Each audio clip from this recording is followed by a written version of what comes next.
Hey guys, what is up? Inazilla back again today with another video. I thought today we should talk about my ranked singles team. Go through a quick breakdown of it and give you a rental code at the end. So this team, I rack up a lot more wins than I do losses with it, so I think it's pretty good. If you want an easy team to get to master with and then ladder up even there, this team is pretty good for that. So, but without further ado, let's hop into the video. Oh, but before we begin, let me remind you to hit that subscribe button. It helps you stay connected to the channel, stay updated on my latest content. And I'm holding a contest for 3 shiny, legit Gardevoirs. So if you want a legit, battle-ready, shiny Gardevoir, enter the contest on the channel. There will be a link to it probably at the end of the video. Alright, so let's hop into it.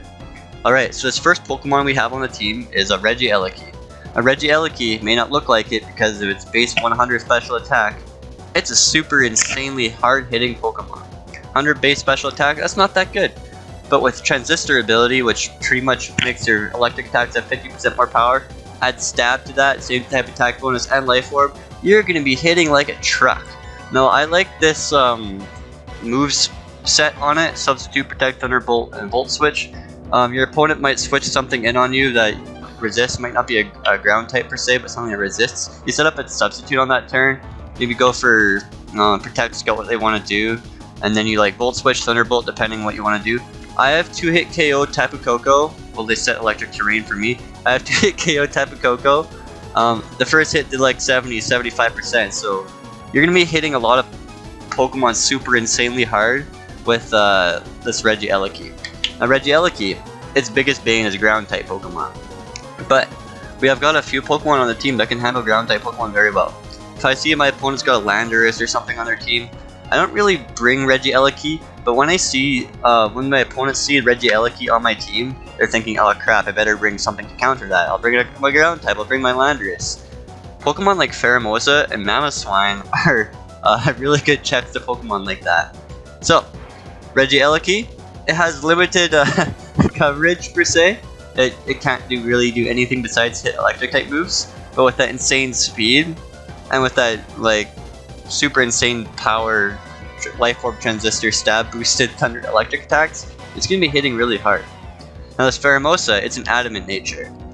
So, when you KO something, your Beast Boost procs, that gives you an attack boost instead of speed.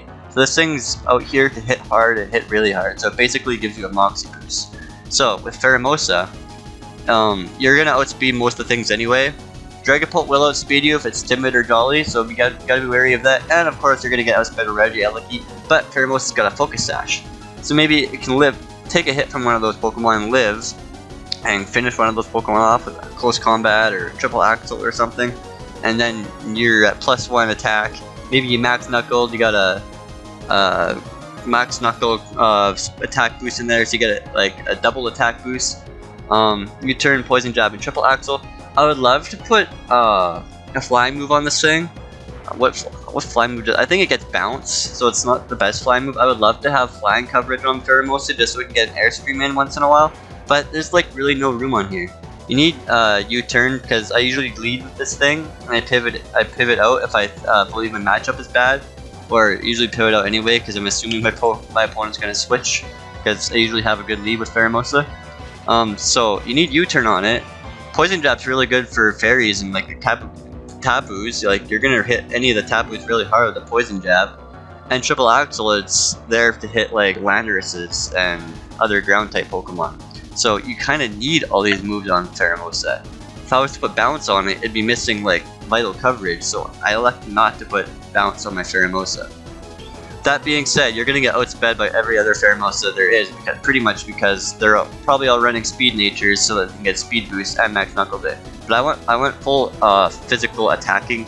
I want it to hit as hard as it can, as fast as it can.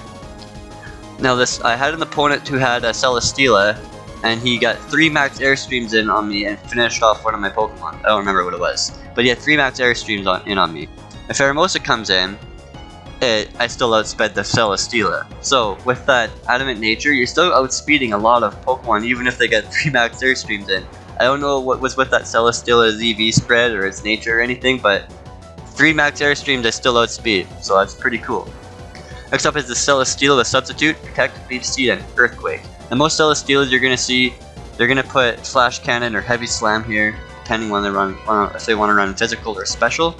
But I like to put Earthquake on here.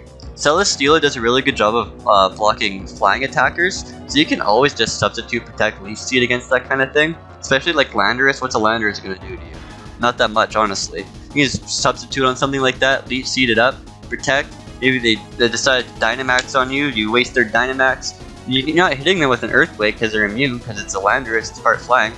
But Pokemon like Aegislash, Pokemon like Neoligo, they think that they're going to be somewhat safe because they think they're going to be hit by a Steel type moves. But no, Earthquake, Oko, Neoligo, Oko, Aegislash if you get it in its attacking form. Celesteela, it is I love using this set on it. I have 12 EVs into my speed. Allows me to outspeed other Celesteelas, so I can always get a substitute on them before they hit me with a Leech Seed. Gives me the speed advantage. It also, I don't know Swampert's base speed, but I outspeed every Swampert I've come across, and I always substitute on a Swampert. If I see Swampert in team preview, I lead Celesteela because they always want to yawn, they want to Stealth Rock, so I leave a Celesteela. I set up a sub, and I Leech Seed them. They can't really do anything to me, I'm so bulky. And yeah, so you land a KO with Celesteela with an Earthquake, you have +1 special defense boost because of Beast Boost. Okay, cool. Now you can stall out special attackers. Like, I stalled out a Dynamax Zapdos because it was so bulky on the special side. You knock out a Pokemon with a Max Quake, that's pretty much 2 special defense boosts, because Max Quake boosts your special defense, and you get a KO with Beast Boost. The Celesteela is a full special defense tank, and like Leech Seed and stuff. So Celesteela is a pretty cool Pokemon. I like Earthquake over Steel moves. Some people run flying moves, some people try to run Celesteela offensively, but I like this kind of build on Celesteela. Next up is this Cresselia. This Cresselia is kind of weird, as you can see from its EV spread. 76 into hit points, 244 into defense, 184 into special attack, and just the rest into special defense. This thing is supposed to take physical hits really well, and because of its special attack stat being really bad, a Calm Mind is going to be boosting your, at least from this range, to a respectable level. If you get a 2 or 3 in, which is what you basically want to do with a Cresselia, and yeah, just stuff. But the problem is, Pokemon like Gmax Cinderace exist. You try to switch Cresselia in on this, even if you're like fully invested into hit points and defense, they're 9 times out of the 10 they're gonna beat you. So I decided to move some of these EVs out of my hit points and defense anyway to my special stats. That way, if I'm in position, I can always set up some Calm Minds and maybe a substitute and then win from there. The one problem with the Cresselia here though is its lack of recovery. I would love to stick Moonlight on Cresselia, but I believe it needs substitute. I believe it needs Calm Mind. Well, it obviously needs Calm Mind. It needs Ice Beam to handle like Landorus and those kind of Pokemon, and it needs some kind of stab in Psyshock. If I were to remove one move, it would probably be substitute, but then I could get like Leech Seeded by stuff, so I prefer to have a substitute on it. It's just, Cresselia is a weird Pokemon and it's not the most easiest Pokemon to use, but when you do start getting it off, it gets off, and Cresselia is really strong, despite the low offensive stats. Alright, so this Mammoth Swine I have here, and this Mammoth Swine is also kind of weird too. 4 EVs into its speed to outspeed other base 80s that aren't invested. If most Mammoth Swines are fully invested into speed anyway, so they're gonna outspeed me, but you know, whatever.